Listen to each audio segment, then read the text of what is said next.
ఛత్తీస్గఢ్ బీజాపూర్ జిల్లా ఎన్కౌంటర్ ఘటనలో మృతుల సంఖ్య పెరిగింది. ఎదురు కాల్పుల్లో మరణించిన మావోయిస్టుల సంఖ్య 7కు చేరింది. ఈ భారీ ఎన్కౌంటర్ లో 2 జవాన్లు కూడా మృతి చెందారు. పశ్చిమ బస్తర్ డివిజన్ ప్రాంతంలో భద్రతా దళాలు కూంబింగ్ నిర్వహిస్తుండగా మావోయిస్టులు భద్రతా దళాల మధ్య భీకర కాల్పులు జరిగాయి. ఘటనా స్థలంలో భారీ ఆయుధాలు స్వాధీనం చేసుకున్న భద్రతా బలగాలు అడవిని జల్లెడ పడుతున్నాయి.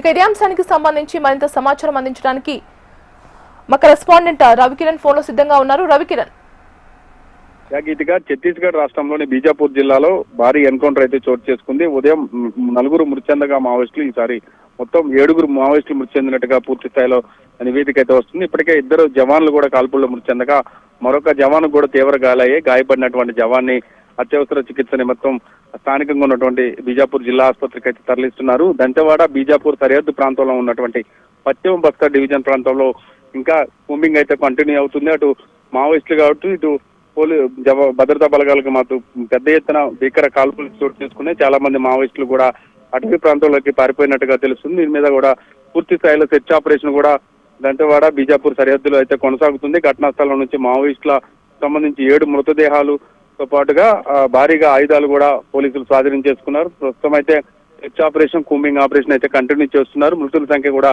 పెరిగే అవకాశం ఉన్నట్టుగా తెలుస్తుంది. ప్రస్తుతం 7 డెడ్ బాడీలను అయితే మావోయిస్టులు స్వాధీనం చేసుకున్నారు. 2 జవాన్లు కూడా కాల్పుల్లో మృతి చెందారు. దీంతో పాటుగా మరొక జవాన్ గాయాలు కావడం, అతను హాస్పిటల్కి తరలించడం జరిగింది. అయితే ఎన్కౌంటర్ సంబంధించి పూర్తి స్థాయిలో ఇంకా సెర్చ్ కొనసాగుతుంది కాబట్టి మృతుల సంఖ్య కూడా పెరిగే అవకాశం ఉన్నట్టుగా అధికారుల నుంచి అయితే మనకు సమాచారం వస్తుంది. పూర్తి స్థాయిలో ఆ ప్రాంతం అంతా కూడా ఛత్తీస్గఢ్ బీజాపూర్ జిల్లా అలాగే దంతెవాడ సంబంధించినటువంటి సరిహద్దు ప్రాంతాలన్నీ కూడా పోలీసు బలగాలు పెద్ద ఎత్తున మోహరించాయి. కూంబింగ్ అలాగే సెర్చ్ ఆపరేషన్ కూడా కంటిన్యూ చేస్తున్నట్టుగా అధికారులు అయితే చెప్తున్నారు. జిల్లా ఎస్పీ ఆధ్వర్యంలో పూర్తి స్థాయిలో అయితే స్థానికంగా ఉన్నటువంటి పోలీసులు కూడా దీంట్లో ఇన్వాల్వ్ అయినట్టుగా తెలుస్తుంది. ఎన్కౌంటర్ ను ఇప్పటికే ధృవీకరించారు జిల్లా ఎస్పీ జితేంద్ర యాదవ్. బీజాపూర్ లోని గంగులూరు ప్రాంతంలో ఇంకా సెర్చ్ ఆపరేషన్ అయితే కంటిన్యూ అవుతుంది. Right Ravikiran, thank you.